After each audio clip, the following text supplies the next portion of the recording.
O estômago roncando é algo completamente natural e faz parte do funcionamento do sistema digestivo, ou seja, não é algo que você precisa se preocupar na maioria das vezes.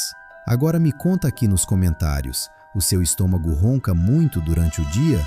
E se você gosta de conteúdos simples e fáceis de entender sobre saúde, não esqueça de se inscrever no canal Saúde Descomplicada para mais vídeos como esse.